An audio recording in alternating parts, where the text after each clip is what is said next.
Pada acara ini, orang nomor 1 di Kabupaten Kediri juga meninjau langsung ke beberapa tempat dilakukannya pelatihan. Dan inilah saat Mas Dito meninjau langsung ke pelatihan barista.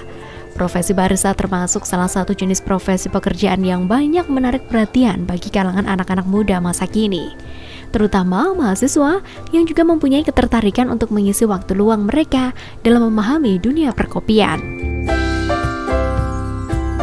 Dengan pelatihan inilah akan lebih mudah memahami terkait prospek kerja sebagai seorang barista. Dengan mengikuti pelatihan juga akan mendapatkan banyak gambaran mengenai dunia barista, di mana akan mempunyai gambaran terkait bagaimana melayani tamu dengan baik, menangani komplain dari para pelanggan. Selain itu juga mengenal berbagai jenis kopi dengan kualitas terbaik dan juga dapat meracik berbagai jenis minuman yang mengandung kopi.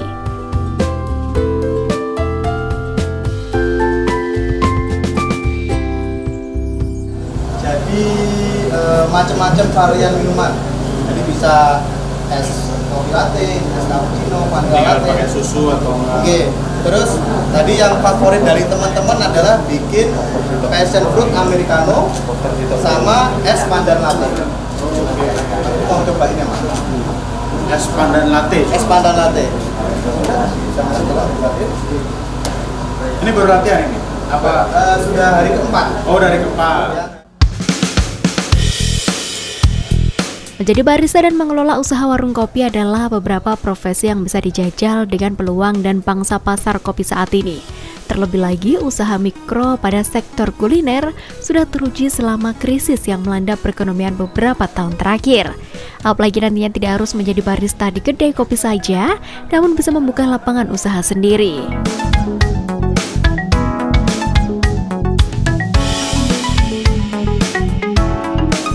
Agar siap menjadi barista dan mampu mengelola sekaligus mengembangkan usaha gerai kopi racikan sendiri adalah dengan mengikuti pelatihan-pelatihan, misalnya pelatihan barista dan kursus bisnis kedai kopi.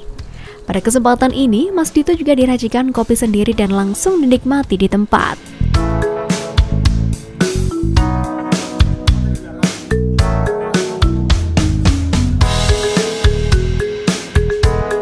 Selanjutnya meninjau ke tempat pelatihan memasak atau tata boga. Pelatihan tata boga adalah elemen penting dalam dunia kuliner yang bertujuan untuk mengasah keterampilan memasak, meningkatkan pengetahuan tentang bahan makanan, dan mengembangkan kreativitas dalam penyajian hidangan. Mayoritas ibu-ibu yang ikut pelatihan ini juga sudah menjalankan usahanya masing-masing di bidang kuliner. Namun untuk terus mengasah inovasi agar lebih berkembang, mereka dengan semangat ikut serta di pelatihan kali ini.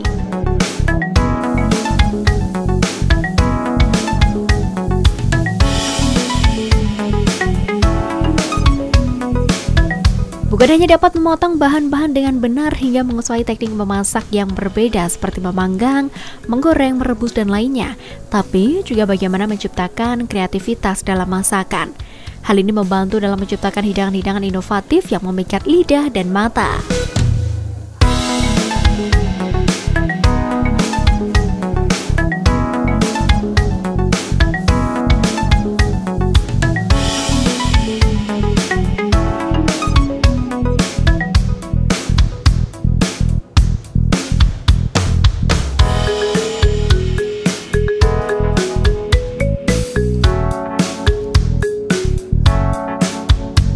Seperti inilah saat Mas Dito membantu menyajikan hidangan makanan dalam sebuah piring atau plating sebelum disajikan kepada penikmat kuliner.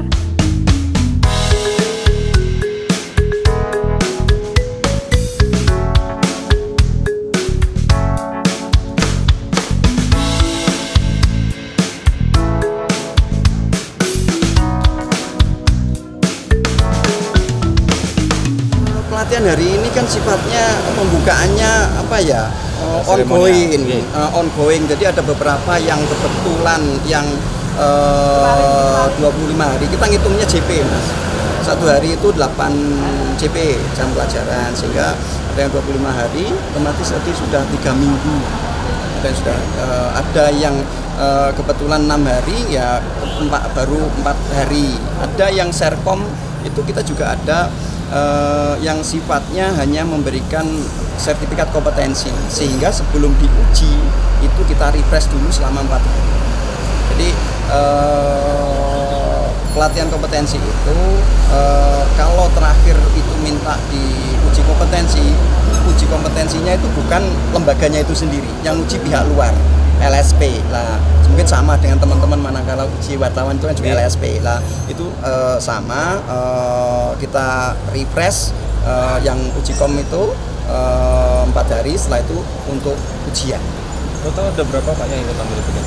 Kalau yang dibuka Mas Buk ini itu sekitar 390-an lah. Ada yang ex pabrik rokok yang tadi itu bukan di sini, di Kecamatan Kayen itu ada 2 pelatihan, tatap muka sama MOA kayaknya. Yang lain di sini. Jadi totalnya 390-an sekian.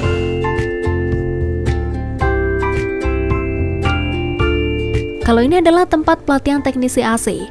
Perlu diketahui, penanganan sebuah sistem AC yang sesuai dengan standar akan berpengaruh terhadap umur pemakaian dan kestabilan proses operasi unit. Selain itu, pengondisian ruang yang dilakukan oleh industri-industri juga sangat penting untuk mengendalikan lingkungan kerja agar tidak terjadi kerugian-kerugian lain yang mungkin terjadi karena gagalnya sebuah sistem pengondisian ruangan. Dan seperti inilah semua peserta mendapatkan ilmu-ilmu tadi. Nantinya setelah mengikuti pelatihan, peserta bisa membuka jasa sendiri.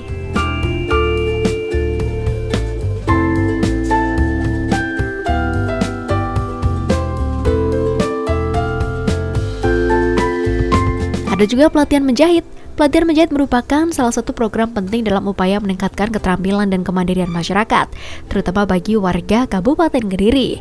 Dengan melibatkan para ahli menjahit dan instruktur yang berpengalaman, materi yang diajarkan dalam pelatihan ini meliputi dasar-dasar menjahit, pemilihan bahan kain, teknik menjahit yang baik, hingga pembuatan berbagai jenis pakaian atau aksesoris.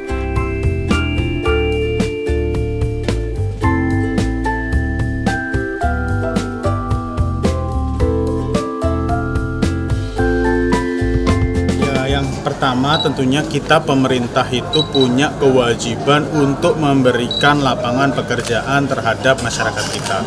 Memang harus saya akui, salah satu kebutuhan masyarakat Kabupaten hari ini adalah lapangan pekerjaan. Hari ini kita melatih hampir 390 sekian. Ada yang tata boga, ada yang latihan las, ada yang teknisi AC, ada juga yang pelatihan barista, ada pelatihan apalagi tadi mesin menjahit. Setelah ini terakhir nanti apalagi satu lagi ya Pak, konten kreator, jadi macam-macam. Tapi memang kita juga punya PR. Yang pertama, bangunan BLK-nya ini, balai latihan kerjanya, kita akan perbaiki juga. Yang kedua, ini tidak hanya sekedar setelah pelatihan sudah, enggak. Jadi kita akan monitoring, nanti saya minta Pak Kadisnaker setelah pelatihan kita cek secara berkala, 1 bulan, 2 bulan, masih kepake nggak ilmunya gitu. Bahkan kita nggak sungkan untuk memberikan alat supaya mereka bisa lanjut setelah pelatihan.